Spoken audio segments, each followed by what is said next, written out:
আমরা আল্লাহর কাছে শুকরিয়া জানাচ্ছি যে আল্লাহ তাআলা জনগণের সামনে যারা ভোট ডাকাত তাদেরকে উন্মোচন করতে আমরা সক্ষম হয়েছি। বাংলাদেশে ওরা শুধু ভোট চুরি করে নাই, ডাকাতি করেছে। আমাদের সুস্পষ্ট অনেকগুলো দাবি রয়েছে। আজকে নির্বাচনের পরে 11 দলীয় যে ঐক্য রয়েছে, আমরা জনগণের সামনে উপস্থিত হয়েছি। আমরা প্রথমত বলতে চাই, পার্লামেন্টে যে ভোট ডাকাতরা গিয়েছে, জনগণের সামনে আমরা বিরোধী দল হিসাবে হাজির হয়েছি। আমরা রাজপথে থাকব। কড়ায় গন্ডায় ইঞ্চি ইঞ্চি করে জনগণের উপরে যারা ভোটের ইঞ্জিনিয়ারিং করেছে, ভোট ডাকাতি করেছে, নতুন ভাবে জুলুম চাপিয়ে দেবার চেষ্টা করছে, আমরা তাদের কাছ থেকে বুঝে নেব ইনশাআল্লাহ। আমি সংক্ষিপ্ত কথা বলবো।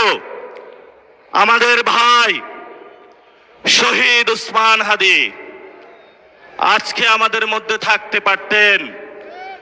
সংসদ সদস্য হিসাবে ঢাকা 8-এর আল্লাহ ওনাকে শহীদ হিসাবে নিয়ে গিয়েছেন। আমরা বিচারের দাবিতে মাঠে গিয়েছি।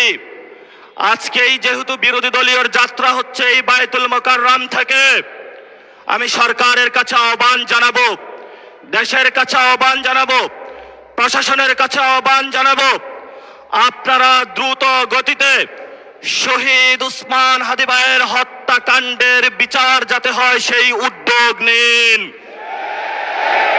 আমাদেরকে এতদিন বলা হয়েছে বিচার এবং নির্বাচন মুখোমুখি দাঁড় করাবেন না। আমরা মরিয়া প্রমাণ করিলাম যে আমরা নির্বাচন বিরোধী নই। এখন সময় এসেছে শহীদ উসমান হাদি ভাইয়ের হত্যাকাণ্ডের বিচার করতে হবে।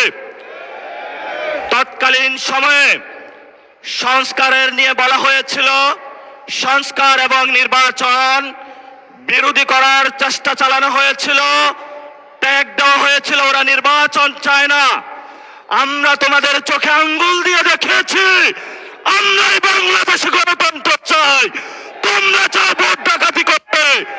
এখন সময় এসেছে, কোনো 9-6 চলবে না।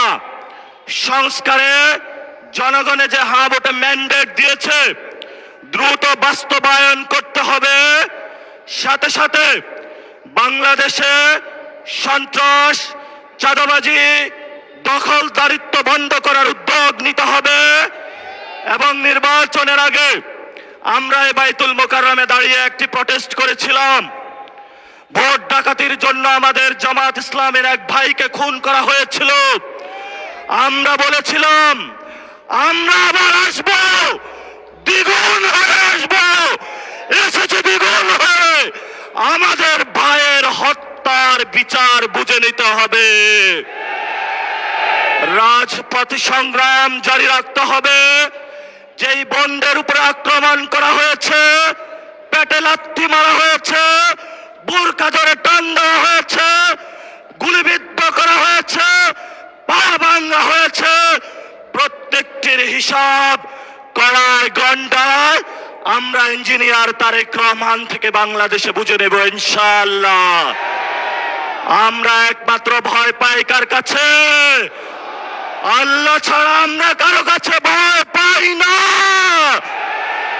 হে মালিক, তুমি আমাদের রক্ষাকারী, তুমি আমাদের রিজিক দাতা।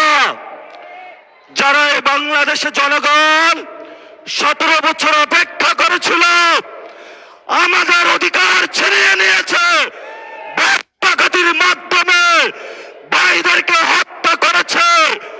আরশের মালিক তোমার মালিকের বিচারে আমরা বিচার রেখে গেলাম।